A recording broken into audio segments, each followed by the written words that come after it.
naturopathe généraliste et un naturopathe spécialisé dans les soucis digestifs, les personnes avec des soucis digestifs vont venir consulter le naturopathe spécialisé dans les soucis digestifs.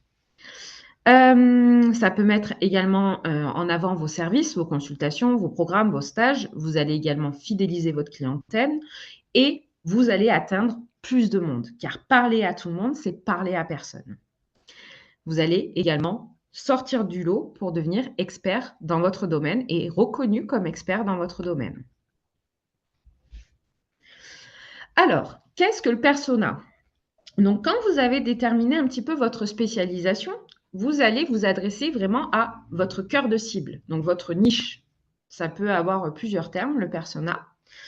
Est-ce que dans votre vie, vous avez déjà lu un article qui s'adressait à vous à la première personne et qui vous paraissait extraordinaire, fait pour vous, à la limite du surréel?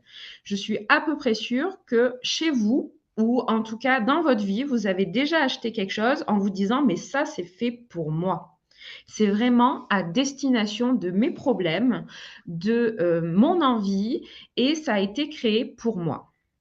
En marketing, pardon, le persona, c'est un personnage qui va être semi-fictif, représentant un ensemble de personnes qui partagent la même problématique par rapport à votre offre et votre spécialité.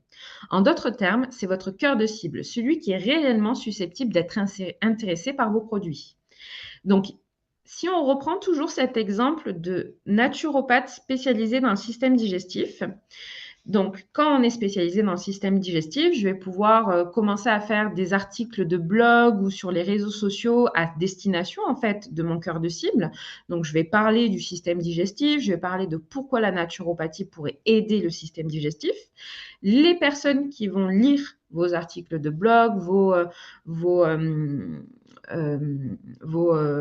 posts sur les réseaux sociaux, ou qui vont participer à des ateliers peut-être que vous pouvez mettre en place, peut-être que vous allez mettre en place avec la Gazette du village ou des magazines ou des journaux locaux, des articles de façon régulière sur des problématiques digestives. Les personnes, elles vont vraiment se sentir complètement concernées et elles vont passer beaucoup plus facilement le cap de venir vous voir en cabinet. Le lien de confiance va pouvoir se créer parce que c'est souvent ça le plus compliqué, c'est de créer ce premier lien de confiance. Donc, quand vous avez votre spécialisation en tête, je vous propose un petit exercice. Donc, ce n'est pas quelque chose que vous allez faire aujourd'hui forcément, mais c'est un exercice que vous pourrez faire dans les prochaines semaines ou même dans les prochains mois. Il n'y a pas de pression à avoir à ce niveau-là. Mais en première étape, par exemple, au niveau démographie, vous allez pouvoir commencer à identifier des informations clés de votre clientèle cible. Et vous allez pouvoir répondre aux questions suivantes. Donc, par exemple, on va donner un nom fictif à ce persona. On va pouvoir lui donner une tranche d'âge.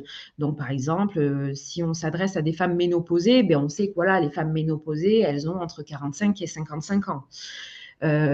Si vous êtes spécialisé dans les femmes ménopausées, mais vous savez que vous ne vous adressez pas à des hommes. Vous savez, vous allez pouvoir un petit peu, avoir quelques données à ce niveau-là, ce qui va permettre d'établir une stratégie. Vous savez que, par exemple, les femmes ménopausées, elles vont peut-être plus facilement aller chez l'esthéticienne. Donc, vous allez pouvoir mettre en place des partenariats peut-être avec les esthéticiennes autour de chez vous ou avec des gynécos ou avec des professionnels à destination des femmes. Si, par exemple, vous vous adressez à des